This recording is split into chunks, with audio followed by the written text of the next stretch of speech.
This is Democracy Now!, democracynow.org, The War and Peace Report. I'm Amy Goodman with Juan Gonzalez. This week marks the 50th anniversary of the assassination of Patrice Lumumba. He was the first democratically elected leader of what is now known as the Democratic Republic of the Congo. The Congo had been a colony of Belgium since the late 1800s, which ruled over it with brutality while plundering its rich natural resources. Patrice Lumumba rose as a leader of the Congo's independence movement, and in 1960 was elected as the first prime minister of the country. Lumumba's Pan-Africanism and his vision of a united Congo gained him many enemies. Both Belgium and the United States actively sought to have Lumumba overthrown or killed. The CIA ordered his assassination but could not complete the job. Instead, the United States and Belgium covertly funneled cash and aid to rival politicians who seized power and arrested President Lumumba. This is how it was reported in a Universal Studios newsreel in December of 1960. A new chapter begins in the dark and tragic history of the Congo with the return to Leopoldville of deposed Premier Lumumba, following his capture by crack commandos of strongman Colonel Mobutu. Taken to Mobutu's headquarters, past a jeering, threatening crowd, Lumumba, but promised the pro-red Lumumba a fair trial on charges of inciting the army to rebellion. Lumumba was removed to an army prison outside the capital as his supporters in Stanleyville seized control of Oriental province and threatened a return of disorder. Before that, Lumumba suffered more indignities, including being forced to eat a speech which he restated his claim to be the Congo's rightful premier. Even in bonds, Lumumba remains a dangerous prisoner, storm center of savage loyalties and equally savage opposition. On January 17, 1961, after being beaten and tortured, the Congolese Prime Minister, Patrice Lumumba, was shot and killed. For more, we go to Adam Hochschild. He's the author of King Leopold's Ghost, a story of greed, terror, and heroism in colonial Africa, and the forthcoming book, To End All Wars, a story of loyalty and rebellion. He teaches at the Berkeley Graduate School of Journalism, is co-founder of Mother Jones Magazine, had an op-ed in the New York Times this week called All Assassination and Assassination's Long Shadow. Adam Hochschild is joining us from San Francisco. Explain this long shadow, Adam. Well, Amy, I think the assassination of Lumumba was something that was felt by many people to be a sort of pivotal turning point in the saga of Africa gaining its independence. In the 1950s, there were movements for independence all over Africa. There was a great deal of idealism in the air. There was a great deal of hope in the air, both among Africans and among their supporters in the United States and Europe, that at last these colonies would become independent. And I think people imagined real independence, that is, that these countries would be able to set off on their own and control their own destiny economically as well as politically. And the assassination of Lumumba really signaled that that was not to be. Because for Belgium, as for the other major European colonial powers like Britain and France, giving independence to an African colony was okay for them as long as it didn't disturb existing business arrangements, as long as the European country could continue to own the mines, the factories, the plantations. Well, okay, let them have their politics. But Lumumba spoke very loudly, very dramatically, saying Africa needs to be economically independent as well. And it was a fiery speech on this subject that he gave at the actual independence ceremonies, June 30th, 1960, where he was replying to an extremely arrogant speech by King Baudouin of Belgium. It was a speech he gave on this subject that I think really began the process that ended 2 months later with the CIA, with White House approval, decreeing that he should be assassinated. And, of course, for most Americans who were not perhaps as familiar with African colonialism, since that was basically a European project throughout the 19th century, the role of Belgium and the importance of the Congo as really the jewel of Africa in terms of its wealth and resources. How did the Congo suffer before Lumumba came to power?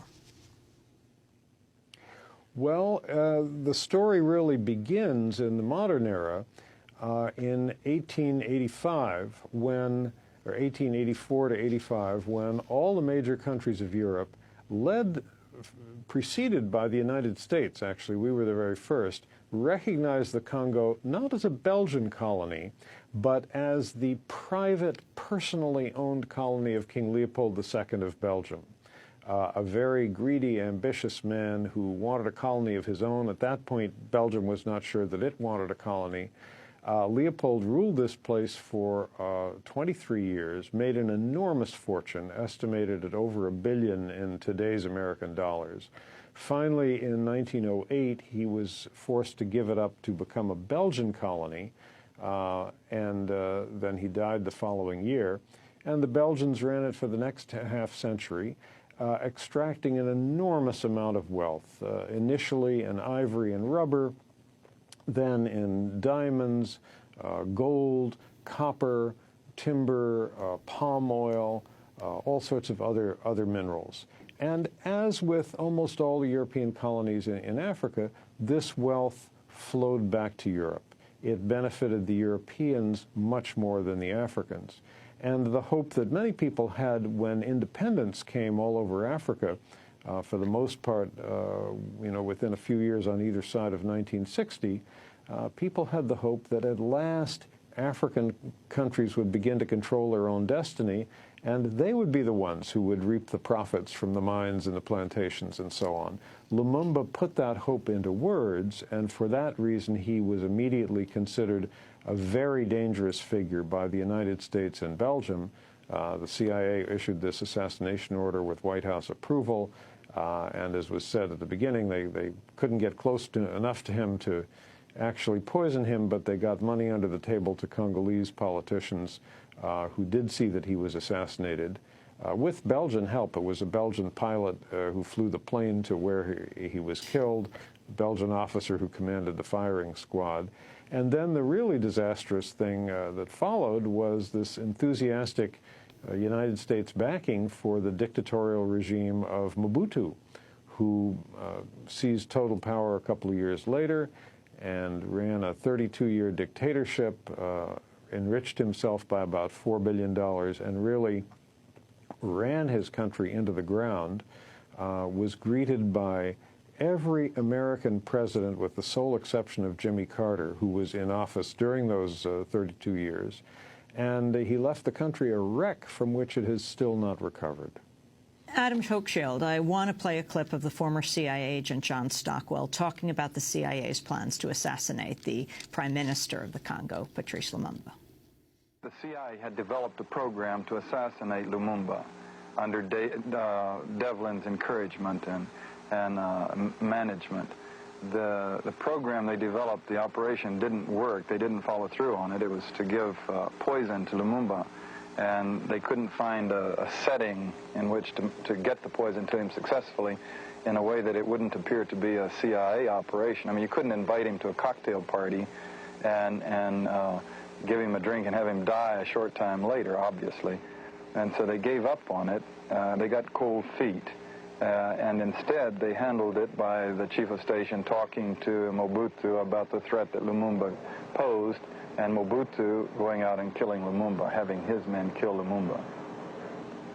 What about the CIA's relationship with Mobutu? Were they paying him money? Yes, indeed. I was there in 1968 when the chief of station told the story about having then, the day before, that day, having gone to make a payment to Mobutu of cash, $25,000, and Mobutu saying, "Keep the money. I don't need it." And by then, of course, Mobutu's European bank account was so huge that $25,000 was nothing to him. That was former CIA agent John Stockwell talking about the CIA's plans to assassinate Lumumba. Juan? Well, Adam, I'd like to ask you, you were in the Congo shortly after Lumumba's death. Could you talk about, we have about a minute, could you talk about your personal experiences there and what you saw? Yes, I was there. I was just a college student at the time.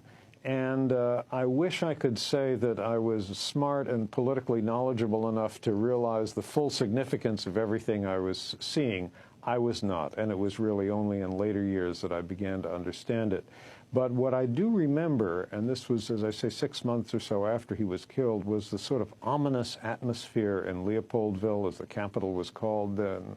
these jeeps full of soldiers who were patrolling the streets, the way the streets quickly emptied at dusk, and then two very, very arrogant guys at the American embassy who were proudly talking over drinks one evening about how this person, Lumumba, had been killed, whom they regarded, not as a democratically elected African leader, but as an enemy of the United States. And so, of course, I, as a fellow American, they expected to be happy that he'd been done away with.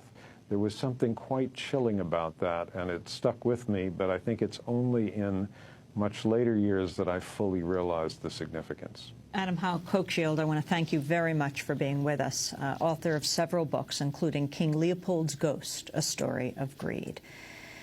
Democracy Now! Is produced by Mike Burke, Sharif Abdel-Kadur, Sarah Mate, Steve Martinez, Nicole Salazar, Hani Massoud, Robbie Karen, Mike DeFilippo, and Miguel Noguera, our engineers.